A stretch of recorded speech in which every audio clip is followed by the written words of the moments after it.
Halo teman-teman, selamat datang kembali di channel YouTube saya. Hari ini kita akan menjawab pertanyaan akbar, pertanyaan yang sering banget ditanyain, yaitu Kak, perlu nggak sih gua ngeblok narsisis, mantan narsisis gua gitu? Perlu nggak sih kita tuh sebenarnya sampai ngeblok seseorang gitu ya? Ngeblok dalam artian percakapan ya, kayak via WhatsApp, via chatting gitu. Perlu nggak sih sebenarnya Kak gitu ya? Nah, ini mungkin menjadi pertanyaan yang sering banget pop up atau ditanyain juga gitu ya dalam sesi sharing secara general. Ya memang perlu nggak sih kita ngeblok seseorang gitu ya? Ngeblok itu alasannya itu kan, kalau yang secara umum itu ada yang pertama kayak ngeblok merasa terganggu dengan orang asing atau orang yang menawarkan berbagai produk yang mungkin kita lagi nggak perlu produk itu, dan mungkin agak berada memaksa, kita terganggu, terus kita ngeblok. Nah, di dalam video ini konteksnya bukan itu. Yang kedua, orang yang kayak nge-spam kita, ngirimin chat tiap hari kayak broadcast, sehingga kita merasa terganggu. Nah, di dalam video ini konteksnya juga bukan itu. Jadi, konteks di dalam video ini adalah ngeblok lebih kayak orang yang pernah dekat sama kita, atau mungkin mantan, atau narsisis kita sebagai supply-nya gitu. Dalam konteks orang yang dekat secara emosional dengan kita. Nah, jawaban akhir atau konklusi ada berada pada bagian video ini, di bagian akhir. Sehingga pastiin kalian nonton video ini sampai selesai gitu ya. Di dalam video ini saya akan menjawab jika kita menjadi supply dari seorang yang memiliki spektrum narsisistik sangat tinggi, dan perlu nggak sih kita ngeblok gitu kan ya. Dasar dan landasan apa untuk ambil keputusan adalah sebagai berikut. Nah, teman-teman, ini sifatnya pendapat pribadi ya guys. Kalau ada yang punya pendapat beda atau pengalaman beda atau cara yang lain, boleh share juga di kolom komentar. Siapa tahu kita bisa saling menambah wawasan. Nomor 1, landasan atau dasar yang menjadi latar belakang pengambilan keputusan kita itu, yaitu narsis ini posisinya sebagai siapanya kita gitu ya. Apakah teman kantor atau bos kita, atau teman biasa, atau keluarga, atau pacar, atau mantan gitu ya, atau hubungan yang nggak ada status.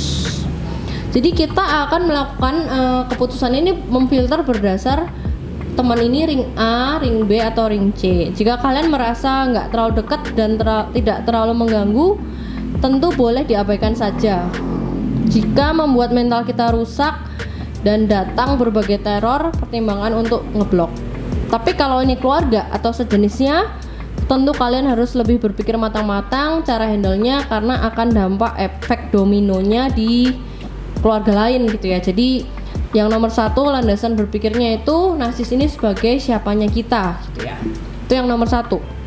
Kemudian yang nomor 2, berdasar apa yang terjadi gitu ya, berdasar kejadian yang kalian alami, unsur manipulatif apa yang berdampak sangat signifikan di dalam kejadian itu terhadap diri Anda.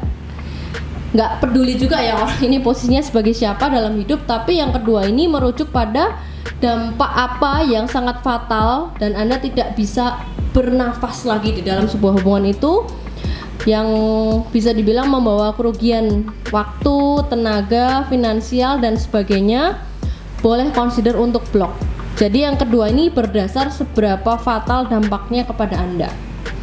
Kemudian yang ketiga, berdasar waktu. Ya tentu kita pernah ngalamin ya, kalau kita lagi burn out atau kayak lagi under pressure, emosional kita tuh overload gitu. Kita memang butuh kok ya at least gua gitu ya, butuh kayak waktu rilis dalam bentuk waktu. Kayak kan ada orang bilang ya udah gua butuh waktu gitu ya, kayak untuk relief gitu ya. Misal Anda ngeblok dia kayak cuman 2 hari atau 3 hari atau 5 hari dan sebagainya, tergantung kadar kebutuhan diri kita.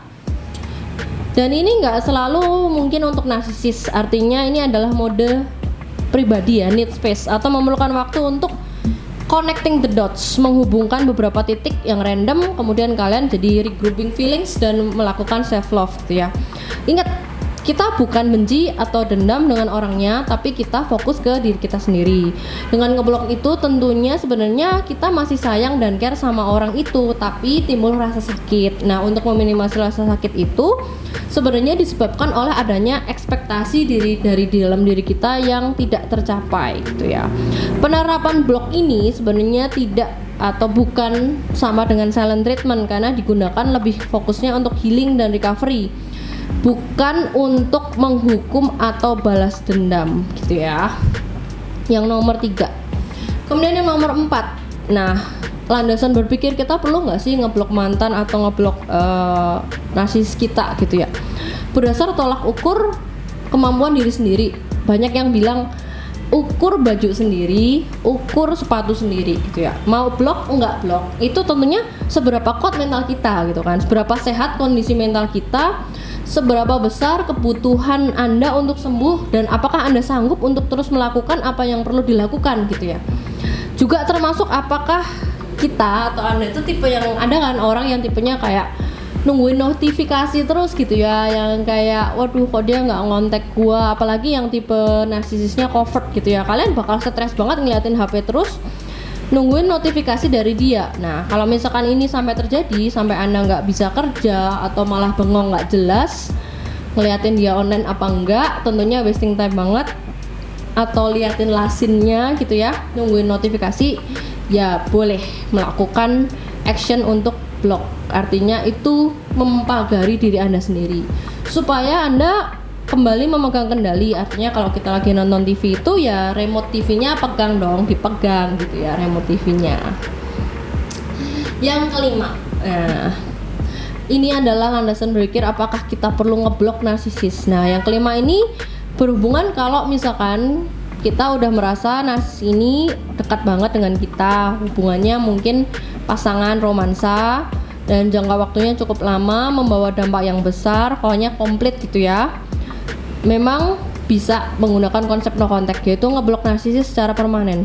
Kalau memang sudah melewati beberapa fase love bombing di value discard berulang-ulang kali, tarik ulur berbulan-bulan, bertahun-tahun dan nggak bisa lepas, trauma bond yang sangat toksik berlangsung lama sampai jati diri kita habis, hilang, resources habis, trauma bondnya akut. Pikirkan baik-baik dan matang-matang, kasih waktu diri untuk Anda exit strategi, termasuk melakukan blokir secara permanen. Artinya jangan terkesan cemen, block unblock, not that. Bukan itu yang saya maksud, tapi kalau Anda sudah berdampak terlalu damage banget dengan orang ini, memang blokir itu sifatnya permanen, sehingga ambil keputusan matang, jangan bolak-balik gitu ya. Bedakan dengan tadi yang nomor 3 ya, beda gitu ya. Dampak efek yang ditimbulkan beda. Kalau misalkan yang nomor 3 itu kita cuma overload at that time doang, waktu itu doang gitu ya. Tapi tentu nggak separah kalau kita ambil keputusan yang nomor 5 ini sampai melakukan blokir permanen. Terutama kita sudah melakukan yang nomor 1, dia siapanya kita, kedua dia melakukan dampak damage-nya sebesar apa, dan yang keempat ukur baju sendiri, ukur kemampuan diri kita sendiri gitu ya. Jadi harus pikir matang-matang. Ini biasanya tuh terjadi dalam hubungan narsisis yang sebagai supply utama atau secondary supply yang sudah sangat intens, hubungan asmara yang kental dan penuh drama gitu ya. Nah, ini dia teknik khusus dalam video ini. Nomor 1, blok itu bisa dijadikan bumerang, seakan-akan kita yang jahat, tega, pergi gitu ya. Lalu narsisis bisa akan mudah bermain kata-kata dengan membolak-balikkan fakta, yaitu udah banyak terjadi. Jangan terpancing karena kita punya tujuan tersendiri, karena kita yang ambil keputusan untuk healing. Yang nomor 2, take note-nya yaitu ngeblok bisa juga menimbulkan rasa tambah kangen di awal-awal karena baru aja terjadi. Proses hubungan sebab akibat yang normal. Nafas, tenang gitu ya. Nomor 3, ngeblok sebaiknya diikuti dengan nggak stalking, tapi habiskan waktu untuk membangun diri kita dengan melakukan hal-hal positif, pekerjaan, mengukir prestasi, dan juga menghabiskan waktu dengan orang terkasih gitu ya. Nah, ini dia yang paling penting, yang keempat dari take note video ini. Ngeblok bukan berarti kita menanamkan rasa benci atau dendam. Tolong ya di caps lock dan di garis bawahi.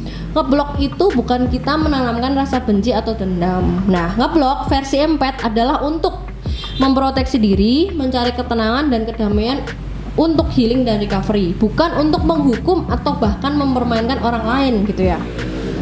Lama-kelamaan itu akan muncul rasa indifference atau biasa aja kayak flat gitu ya, sehingga memori yang anda memiliki tentang orang ini itu udah nggak berpengaruh secara emosional kepada diri Anda gitu ya. Apakah Anda ingat kejadiannya? Ya pasti ingat, tapi bedanya kalau waktu dulu ketika ingat itu bereaksi secara rasional, emosional kita bergejolak, ketika lihat restoran ini, ketika lihat momen ini kita langsung ada reaksi emosional, tapi ini bedanya hanya akan menjadi fragmented memory aja. Jadi kita ya udah ingat tapi tidak berpengaruh secara emosional lagi. Oh ingat dulu makan di resto ini sama dia, yang biasanya kita langsung deng tremor, tiba-tiba sedih. Nah ini udah nggak lagi gitu kan. Bahkan sekarang mungkin kalian makan di situ lagi sama teman-teman, ya udah biasa aja. Karena apa ya, memang enak kok tempatnya, makannya enak, harganya oke. Alasan yang logis, karena logika Anda sudah mulai comeback gitu ya. Jadi ngeblok adalah cara logis, salah satu cara seseorang untuk healing. Tergantung ya, orang itu beda-beda, masing-masing punya preferensi sendiri-sendiri dan tentunya situasinya beda-beda. Nah inilah teman-teman, untuk menjawab pertanyaan kita itu perlu ngeblok mantan narsis kita atau enggak. Tentunya berdasar landasan yang nomor 1 sampai 5 tadi, setiap orang akan akhirnya memiliki keputusan yang berbeda-beda karena situasinya juga beda-beda. Semoga video ini bisa membantu gitu ya, sedikit banyak. Aku appreciate banget siapapun yang udah sampai ke video ini, yang like, komen, subscribe. Jangan lupa mampir ke sini di Instagram @unsecret_narcissus. Semoga video ini bermanfaat dan sampai jumpa di video selanjutnya.